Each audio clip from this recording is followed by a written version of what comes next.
كاس افريقيا ما بقالهاش وتقلع، نورمالمون صاي، نورمالمون كاع نوقفوا راه بالماضي والمنتخب الوطني. هذا هو الوقت للاعلام لازم يسكت. عرفتوا علاه بالماضي كان يتقلق وما يحبش الصحفيين الرياضيين اللي في الجزائر، جيبوا له اسئله من الفيسبوك، اسئله تاع ذراري من الفيسبوك ويطرحوها. كارثه صارت في مجال الاعلام الرياضي في الجزائر. لاعب محترف قديم ومحلل رياضي في قناه تلفزيونيه يسرق التحليلات وقراءه المباريات من الفيسبوك. انا اللي راني هاوي وخاطيني تحليل نحشم باش نسرق تحليل تاع شخص اخر. تبهديله كبيره. لو كان سرق اللاعبين ولا محللين عالميين كبار افكار وتحليلات وعرف كيفاش يترجمهم باسلوبه الخاص، معليش هذا سرق. الواحد ناشط في مواقع التواصل الاجتماعي، نقلوا حتى التعبير وطريقه تقديم وايصال الفكره والمعلومه. كوبي كولي الرب العالي، لحقت بك انك ما تقدرش تجيب جمله مفيده من راسك. كوبي كولي باش تعرفوا المستوى تاع الاعلام الرياضي في بلادنا. بالماضي حليلو، بالماضي راه يحارب في مجموعه من الاعلاميين اللي لا علاقه بكره القدم، وهذو اللي راهم قدامنا في الصور اساطير تاع تفجيرات رياضيه في الجزائر. واحد كان عايش على ظهر المنتخب الوطني، جا بالماضي اللي كيداه شفناه خرج للصحافه وخرج للاعلام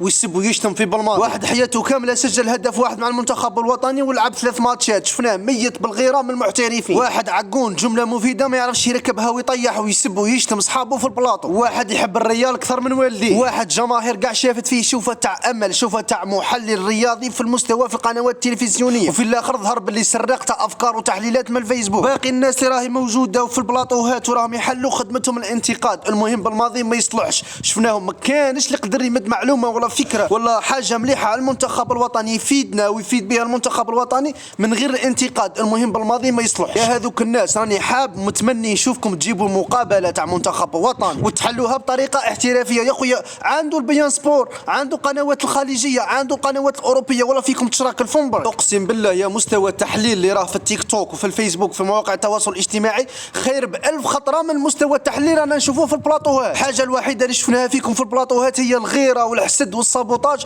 وانا يا مسؤولي القنوات برحمه الوالدين ما تزيدوش تجيبوا لنا هذه الاشكال، ما تزيدوش تجيبوا لنا ناس ميته بالغيره من بالماضي، ما تزيدوش تجيبوا لنا ناس لا علاقه بكره القدم. كرهنا منهم، ماناش نتفرجوا في قنواتكم على جالهم. عمرك 70 سنه وتقول باللي انا اسطوره وتغير وحاط راسك براس ذراري في المنتخب الوطني، تموت بالغيره من زروقي. بالماضي كي قال كلش عوج في الجزائر عنده الحق وعلى بالو واش راه يقصد، وراه يقصد فيكم انتم يا اصحاب البلاطوات، يقصد فيكم انتم يا مسؤولين تاع القنوات اللي راكم تحاربوا في المنتخب الوطني بطريقه مباشره وغير مباشره. مستوى يتكركر في الارض. يا خويا ما لقيتش واش تجيب باش تحل المقابلات، جيب الناس الهاويه هذه اللي راهي في التيك توك والفيسبوك، اقسم بالله غير يحلوا خير من هذو اللي راهم في التصاور. المنتخب الوطني راه في مرحله حساسه قبل كاس افريقيا، ما خصناش نسمعوا افكاركم الخبيثه ضد بالماضي وضد المنتخب الوطني. خلوهم يخدموا ويحققوا واش راهم حابين وفي الاخر حاسبوهم.